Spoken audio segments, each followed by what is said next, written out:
ಹೋಕ್ ನಮಸ್ಕಾರ ಸ್ನೇಹಿತರೆ, ಪೈಥಾನ್ ಪ್ರಪಂಚಕ್ಕೆ ನಿಮಗೆ ಸುಸ್ವಾಗತ. ಇವತ್ತು ನಾವು ಬಹಳ ಕುತೂಹಲಕಾರಿ ಮತ್ತು ಉಪಯುಕ್ತ ಕಾನ್ಸೆಪ್ಟ್ ಒಂದರ ಬಗ್ಗೆ ಕಲಿಯೋಣ. ಅದೇನೆಂದರೆ ಪೈಥಾನ್ ಡೆಕೊರೇಟರ್ಸ್. ನೀವು ಅಂದುಕೊಳ್ಳಿ, ನಿಮ್ಮಲ್ಲಿ 10 ಫಂಕ್ಷನ್ಗಳಿವೆ.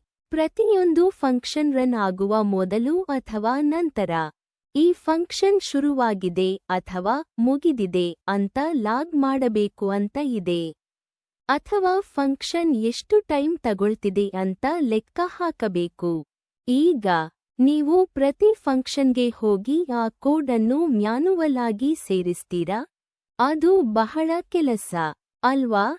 ನಿಮ್ಮ ಸ್ಕ್ರೀನ್ ಮೇಲೆ ಒಂದು ಸರಳ ಗ್ರೀಟ್ ಫಂಕ್ಷನ್ ಇದೆ. ಅದಕ್ಕೆ ಲಾಗಿನ್ ಸೇರಿಸೋದನ್ನ ಮ್ಯಾನುವಲ್ ಆಗಿ ಮಾಡೋದು ಹೇಗೆ ಅಂತ ನೋಡಿದ್ರೆ, ಇದನ್ನೇ 10 ಫಂಕ್ಷನ್ಗೆ ಮಾಡೋದು ಎಷ್ಟು ಕಷ್ಟ ಅಂತ ಗೊತ್ತಾಗುತ್ತೆ.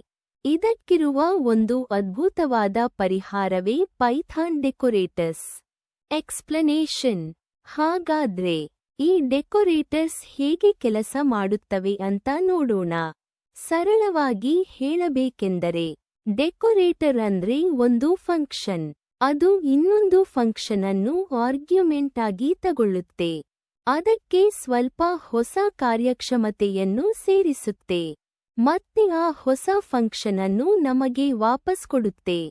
ಇದು ನಿಮ್ಮ ಫಂಕ್ಷನ್ನ ಮೂಲ ಲಾಜಿಕ್ ಅನ್ನು ಬದಲಾಯಿಸದೆ ಅದರ ಸಾಮರ್ಥ್ಯವನ್ನು ಹೆಚ್ಚಿಸಲು ಸಹಾಯ ಮಾಡುತ್ತೆ.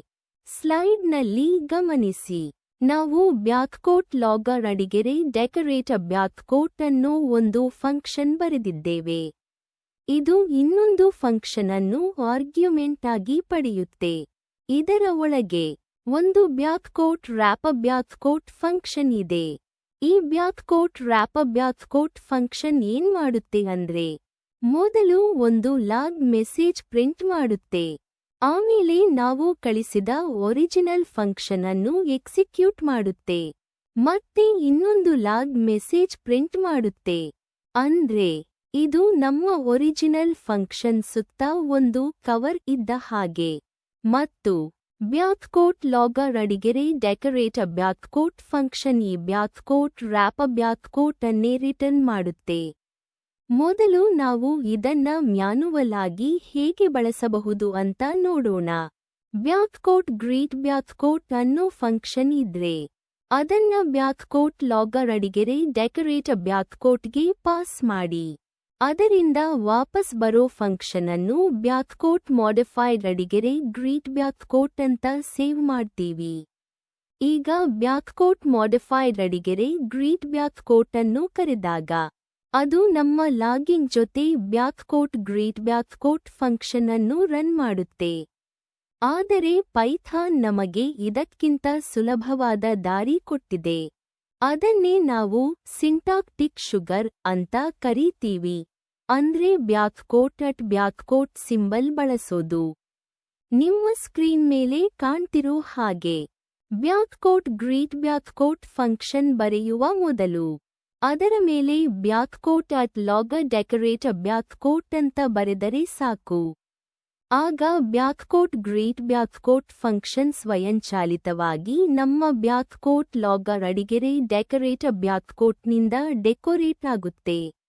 ಇದರಿಂದ ಕೋಡ್ ಬಹಳ ಸ್ವಚ್ಛವಾಗಿ ಓದಲು ಸುಲಭವಾಗುತ್ತೆ ಮತ್ತು ನಾವು ಅದೇ ಡೆಕೊರೇಟರ್ ಅನ್ನು ಬೇರೆ ಬೇರೆ ಫಂಕ್ಷನ್ಗಳಿಗೂ ಸುಲಭವಾಗಿ ಅನ್ವಯಿಸಬಹುದು.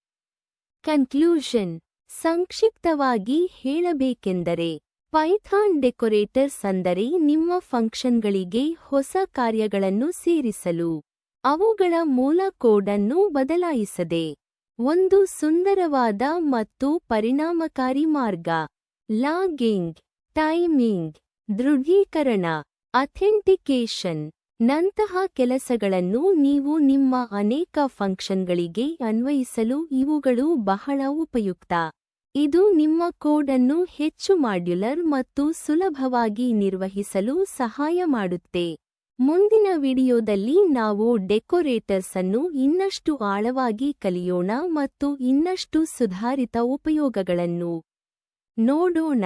ಅಲ್ಲಿಯವರೆಗೂ ಪ್ರಾಕ್ಟೀಸ್ ಮಾಡುತ್ತಿರಿ. ಮತ್ತೆ ಸಿಗೋಣ.